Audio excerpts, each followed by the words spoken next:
So hi guys, welcome to my YouTube channel. Guys, आज की इस वीडियो में हम बात करेंगे कि बोर्ड परीक्षा में मैथ की कॉपी कैसे लिखना है। ठीक है, मैं जैसे बता दूं, अगर आप ऐसे मैथ की कॉपी लिख कर आओगे तो आपको 10 से 15 अंक आपको एक्स्ट्रा मिलेगा। ठीक है, जिसे बोनस कहते हैं। ये चीज़ें केवल मैथ के टीचर जानते हैं कि आपको बोनस कहाँ और कब मिलता है। 101% मैं गारंटी कहता हूँ कि बोर्ड परीक्षा में अगर मैथ की गणित की कॉपी आप ऐसे लिख कर आना, आपको 10 से 15 अंक ज़्यादा मिलेंगे। ठीक है, और टॉपर जो होता है ऐसे ही लिखता है कि उससे पूरा का पूरा नंबर भी मिलता है और आपको बोनस भी अंक भी मिलते हैं मैथ में। कहाँ मिलते, कब मिलते, कैसे मिलते, किस सिचुएशन में मिलते हैं, आज की इस वीडियो में हम बात करेंगे। और साथ ही साथ बात कर लेते हैं कॉपी में कैसे आपको लिखना प्रारंभ करना है। ठीक है, जिसे देखकर टीचर आपको 10 से 15 अंक ज़्यादा दे। और साथ ही साथ बात कर लेते हैं कि आपको बोर्ड एग्जाम में जो मैथ होता है इसमें रफ करना बहुत ज़्यादा ज़रूरत है, क्योंकि आप रफ के बगैर किसी भी सवाल को, जो लॉन्ग सवाल है, एग्जैक्ट नहीं लगा सकते हो। ठीक है, तो रफ कहाँ पे करना है और रफ करने के बाद उसको क्या करना है। ठीक है, मैं सब कुछ लाइव प्रूफ आपको बताऊंगा।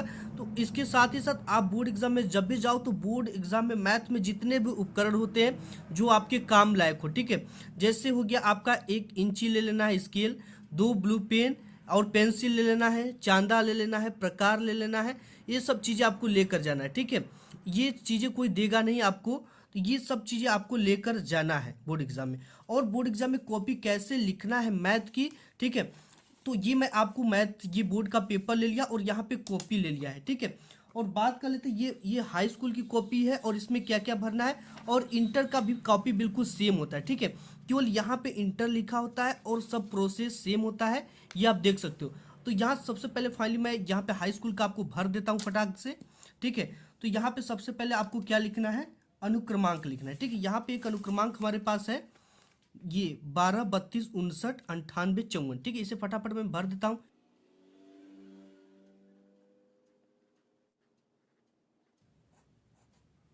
तो यहाँ पे फाइनली मैंने भर दिया इसको। अब इसी को हमको क्या लिखना है, शब्दों में लिखना है। ठीक है, आप शब्दों में दो तरह से लिख सकते हो। पहला जो तरीका, इसी को आप 1 2 3 इस तरह से लिख सकते हो, और दूसरा ये तरीका है। ठीक है, तो आपको ये सबसे तरीका ये वाला आसान है, इसको हमको हम लिखना है। जैसे यहाँ पे एक है तो आपको क्या लिख देना है, यहाँ पे एक, इसके बाद दो है तो दो लिखना है। तो यहाँ पे आपको उत्तर पुस्तिका के किसी भाग में अपना नाम नहीं लिखना। और यहाँ पे विषय आपको जो है गणित है। ठीक है, ये कौन सी विषय गणित, तो आपको फटाक से यहाँ पे लिख देना गणित। ये प्रश्न पत्र आपका केवल होता है तो आपको क्या लिख, और यहाँ पे अंकित संकेतांक यहाँ पे 822 AW है तो यहाँ पे भर देना 822। ठीक है, इसके बाद परीक्षा का दिन आपका, तो यहाँ पे आपका बृहस्पतिवार है तो बृहस्पतिवार इस तरह से भर देना है। ये हो गया परीक्षा का तिथि आपको 2023। और यहाँ पे पाली आपको केंद्र का नाम,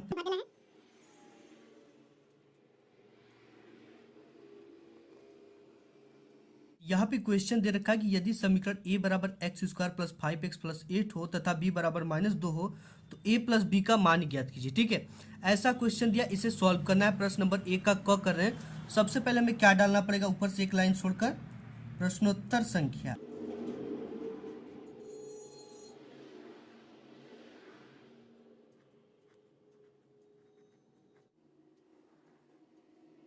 तो गाइस, इसमें आपको देखो ये क्वेश्चन दे रखा है कि क वाला। ठीक है, पहले का, यदि समीकरण a बराबर x square plus 5x plus 8 हो तथा b बराबर -2 हो तो a प्लस बी का मान ज्ञात कीजिए। ठीक है, तो हमें कॉपी में कैसे लिखना है, सबसे पहले इसको लिखना है प्रश्नानुसार। ठीक है, क्या लिखना है, सबसे पहले प्रश्नानुसार लिखने के बाद एक कामा लगा देना इस तरह से। इसके बाद आपको लिखना है दिया है। ठीक है, जो भी पेपर में मान दिया उसे चिन्ह के साथ लिखना है। ठीक है, जैसे यहाँ पे दे रखा है ए की वैल्यू कितना, x square plus 5x plus 8, तो यहाँ पे आपको लिख देना A equal x square plus 5x plus 8। ठीक है, और यहाँ पे हमने लिख दिया, और b की वैल्यू क्या दिया, -2, चिन्ह के साथ लिखना है। ये चीज़ें आपको ध्यान देना, b बराबर -2 दे रखा है। ठीक है, हमें ज्ञात क्या करना है, a प्लस बी का मान ज्ञात करना है। तो हमें लिखना है कि ज्ञात करना है, प्रश्नानुसार हमें क्या ज्ञात करना है, ज्ञात करना है a प्लस बी। ठीक है। देखो ऐसे हमने आपको क्यों बताया इतना प्रोसेस, क्योंकि जो मैथ होता है ना इसमें स्टेप मार्किंग होता है। अगर आप 2 लाइन या 1 लाइन भी हल करते हो ना तो आपको नंबर मिलते हैं, ठीक है। तो ये असली प्रोसेस है सॉल्व करने का, और एक ट्रिक मैं आपको बताऊंगा। तो यहाँ पे ए की वैल्यू दे रखा है और बी की वैल्यू दे रखा है, ज्ञात करना ए प्लस बी का मान, ठीक है। तो सबसे पहले अब यहाँ पे हमें क्या लिखना होगा, हल। इसे अब हम क्या करेंगे, हल करेंगे। और हल में सबसे पहले इन ए प्लस बी का हमें मान ज्ञात करना है, तो यहाँ पे लिखेंगे ए प्लस बी, ठीक है। ये हमें क्या करना है, इसकी वैल्यू को रख देना है ए प्लस बी का मान रखने पर, ठीक है। जो दिया है समीकरण में आपको मान रखने पर, तो ए प्लस बी का जो मान ए का है वो रख देंगे, बी का जो है वो रख देंगे। तो यहाँ पे आप रख दो, और एक ट्रिक भी बताऊंगा इसके नीचे का स्टेप, वो आप समझ लेना, ठीक है। तो यहाँ पे एक्स ए की वैल्यू दे रखा है x square plus 5x plus 8, और b की वैल्यू क्या दे रखा है, -2। तो यहाँ पे प्लस है तो प्लस लिखेंगे और -2 को अंदर लिख देंगे, ठीक है। अब देखो यहाँ पे क्या करना है, आपको क्या लिखना है इस साइड में, जो भी आप यहाँ पे क्रियाकलाप की आप इसको साइड में लिखना है, ठीक है। ये यहाँ पे आपको साइड में ये दिखाना, चूंकि ये चूंकि का सिंबल होता है, ठीक है। b बराबर -2 दिया है तब हमने यहाँ पे रखा है, ठीक है। और इसके बाद देखो, इसके बाद जब स्टेप हम करेंगे, यहाँ पे हमने क्या किया, एक स्टेप किया, तो आपको इस एरो का यूज करना है, ठीक है। फिर एक स्टेप हम जा रहे हैं करने, तो फिर आपको ये लगाना एरो। ये इसलिए लगाया जाता है क्योंकि एग्जामिनर को ये पता चलता है, टीचर को, कि आपने इसके बाद ये जो लगाया ना, तो ये नेक्स्ट स्टेप होता है।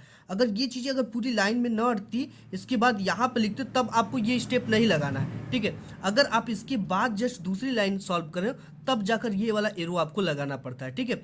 अब देखो इसको और भी समझ लो।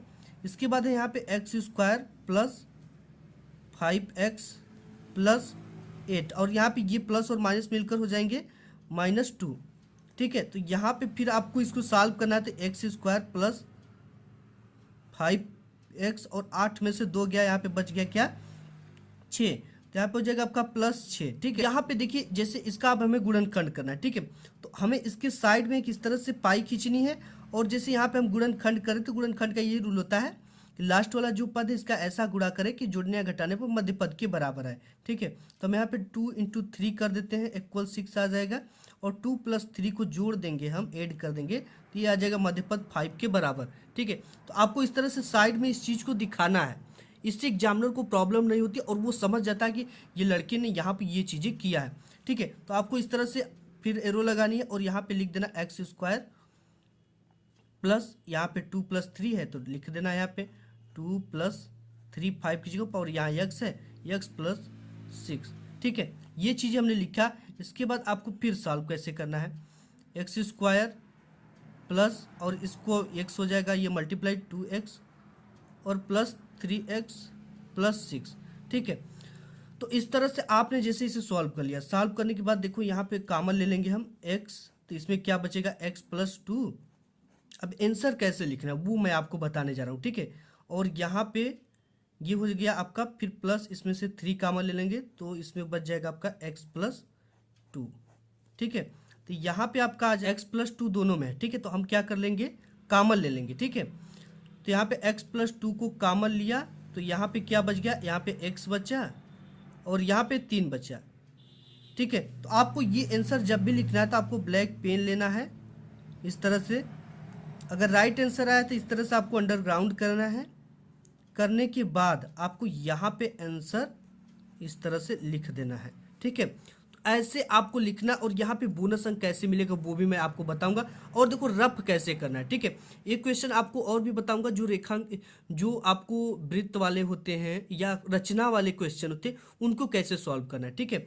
इस तरह से आपको मैथ की पेपर लिखनी है। और नेक्स्ट जो बात कर लेते हैं, आपको रफ कैसे करना है, कि जब भी आपको रफ करना है ना, ठीक है, जिस भी आप क्वेश्चन सॉल्व कर रहे हो तो उसकी सटीक सामने वाले पेज पर ही रफ करिए, ठीक है। इससे आपको फायदा भी होगा और ज़्यादा इधर उधर आपको पलटना नहीं पड़ेगा पेज। जैसे यहाँ पे हम कर रहे हैं इस पेज पर, जस्ट इसके फ्रंट वाले पेज पर, सामने वाले पेज पर आपको रफ करना है, ठीक है। जब भी आप रफ करिए तो यहाँ पे आप लिख दीजिए ऊपर रफ कार्य, ठीक है, रफ कार्य या रफ कार्य हेतु। इस तरह से आपको कर दोगे तो इसे एग्जामिनर चेक ही नहीं करेगा, ठीक है। यहाँ पे जैसे हो जाएगा, यहाँ पे अगर सवाल ये यहाँ पे यहाँ पे x² प्लस 5x प्लस 8, ठीक है, और b बराबर -2 है। इसे आप प्रैक्टिस कर रहे हो, ठीक है। प्रैक्टिस करने के समय और यहाँ पे आपको a प्लस बी ज्ञात करना है।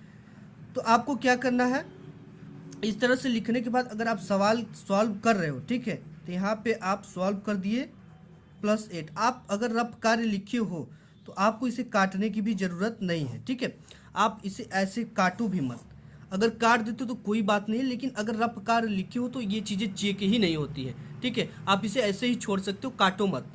तो इस तरह से आपको रफ कार्य उसके सामने करना है और इस पर कुछ भी नहीं लिखना है, ठीक। ये केवल रफ कार्य के लिए ही है, जिस पे रफ कार्य करो। और दूसरे क्वेश्चन का है तो फिर इसके नीचे आप रफ कार्य कर सकते हो। ऐसे आपको रफ कार्य करना है, ठीक है। और एक क्वेश्चन और, जैसे ये क्वेश्चन है, जैसे यहाँ पे रचना वाले क्वेश्चन आ जाते हैं आपके बोर्ड एग्जाम में। यहाँ पे जैसे दे रखा है कि 15 सेमी लंबा एक रेखाखंड कीजिए और इसे 3 संबंधित 2 अनुपात में विभाजित कीजिए और रचना लिखिए, ठीक है।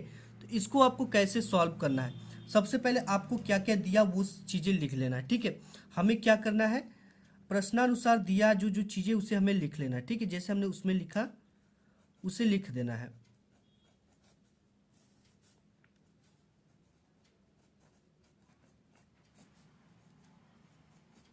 दिया क्या है, 15 सेमी एक हमें लंबा रेखाखंड खींचना है, ठीक है। तो ये चीज़ें आपको लिख देना है, 15 सेमी एक लंबा रेखाखंड खींचना और इसे 3 संबंधित 2 अनुपात में, 3 संबंधित 2 अनुपात में क्या करना है, विभाजित करना है, ठीक है। तो यहाँ पे हमें सब कुछ लिख देता हूँ। अब लिखने के बाद देखिए आपको क्या करना है, यहाँ पे लिखने के बाद आपको सबसे पहले एक पेंसिल लेना है और 15 सेंटीमीटर का एक रेखाखंड खींच लेना है। इस तरह देखो, इसकी रचना अगर ऐसे क्वेश्चन आते हैं आपके बोर्ड एग्जाम में, वो आते ही भी हैं, तो कैसे करना है, ठीक है। यहाँ पे सपोज मैं किसी भी नाप का ले लेता हूँ, आपको 15 से में लेना है, ठीक है। इस तरह से हमने लिया नाप का एक। और यहाँ पे सबसे सही बात है कि आप जब भी रेखाखंड खींचो, आपकी कोशिश ये होनी चाहिए कि आप उसे बार बार ना मिटाओ, ठीक है, क्योंकि मिटने से चीज़ें खराब भी लगती है। और यहाँ पे क्या करना, आपको पेंसिल में, ठीक है, यहाँ पे एक पाई खींच देना है इस तरह से। ये मैं आपको केवल बता रहा हूँ, ठीक है। आप इसको 3 संबंधित 2 है, इसको जोड़ दो, ये कितना हो जाएगा, 3 2 5। तो हमें क्या करना है कि अपने प्रकार में, ठीक है, प्रकार में कुछ दूरी लेकर इस तरह से 5 ठो चाप लगाना है। कितने, समान दूरी पर चाप लगाना है 5, 1 2 3 4 5। ये गलत हो गया। अब इसको इस तरह से आपको मिलाना है, ठीक है। इस तरह से आपको स्केल से मिलाना है इस चीज़ को, किस चीज़ से, स्केल से मिलाना है। यहाँ पे मैं आपको केवल बता रहा हूँ, इस तरह से आपको स्केल से मिलाना, ठीक है। ये चीज़ें बिल्कुल शुद्ध और सही होनी चाहिए। और यहाँ पे इसे बोला 3 संबंधित 2 में विभाजित कीजिए, ठीक है। तो यहाँ पे 1 2 3, यहाँ पे मान लेते एक बिंदु क्या है, 3 है, और यहाँ से 1 2, तो ये आपका ये 3 संबंधित 2 में विभाजित हो जाएगा, ठीक है। अब इसकी रचना कैसे लिखना और आपको बोनस अंक कहाँ देखो मिलता है, इस तरह से आपको रचना लिखना है। अब आपको बोनस अंक कहाँ मिलता है, ठीक है। इसके साथ जो जो मैंने किया वही रचना में लिखना है। देखो, अगर आपके कभी कभी नंबर कम आते हैं, ठीक है, तो टीचर क्या करता है कि आपको क्या करता है कि इसमें जैसे आप कुछ किए हो या बिल्कुल अच्छा किए तो पूरा का पूरा 1 2 3 1 2 नंबर इसमें बढ़ा कर दे देता है। जैसे आप फेल होते हैं ना तो आप पास हो जाओगे, ठीक है। इस सिचुएशन में बोनस अंक मिलते हैं आपको। मैथ में अगर काफ़ी अच्छी है आपकी राइटिंग तो भी बोनस मिलती है। अगर आपकी ने मैथ एकदम एग्जैक्ट सही तरीका से लगाया है तो भी आपको बोनस अंक मिलता है। जैसे आपके मैथ में अगर 65 नंबर आ रहे हैं तो ये एग्जामिनर जो होते हैं ना वो आपको 67 68 नंबर बोनस अंक में दे देते हैं। तो इस तरह से आपको मैथ में कॉपी लिख कर आना है। इसमें जो बहुविकल्पी आते हैं इसे आपको AMR सीट पे भरना होता है, ठीक है। जैसे यहाँ पे ये क्वेश्चन है 144 के अविभाज्य गुणनखंडों में 2 की घात है, तो यहाँ पे पहला वाला सही है, ठीक है, 4 है, तो आपको ये OMR सीट मिलेगी। इसमें आपको 4 को क्या करना, ए वाला पहले का क्या सही है, ए। तो इस तरह से आपको ब्लैक पेन से इसे पूर्णतः भर देना है, ठीक है, इस तरह से भरना है। फिर अगर इसमें भी दूसरे का 1/cosec थीटा का अधिकतम मान है तो पहला है सही है, तो दूसरे में भी आपको पहले को क्या करना, इस तरह से बिल्कुल इससे बाहर नहीं निकलना चाहिए, ठीक है, इस तरह से आपको भर देना है। तो ये इसको इस तरह से भरना है। और यहाँ पे कुछ कोडिंग भरना होता है, 822 AW है, तो यहाँ पे आपको केवल ए भरना होगा और यहाँ पे केवल W भरना होगा। और यहाँ पे ए वाला ए है तो ए को इसमें इस तरह से आपको W इसमें है तो आपको W यहाँ पे है, इसको W को इस तरह से भर देना, ठीक है। और यहाँ पे कुछ भी नहीं करना है, यहाँ पे आप अपना साइन वाइन कर सकते हो, ठीक है। ये चीज़ें तो आपने खुद कर लिया है, बस इसके बाद आपको कुछ भी नहीं करना है। तो आज के इस वीडियो में बस इतना ही, मिलूंगा एक नेक्स्ट वीडियो में, तब तक के लिए धन्यवाद।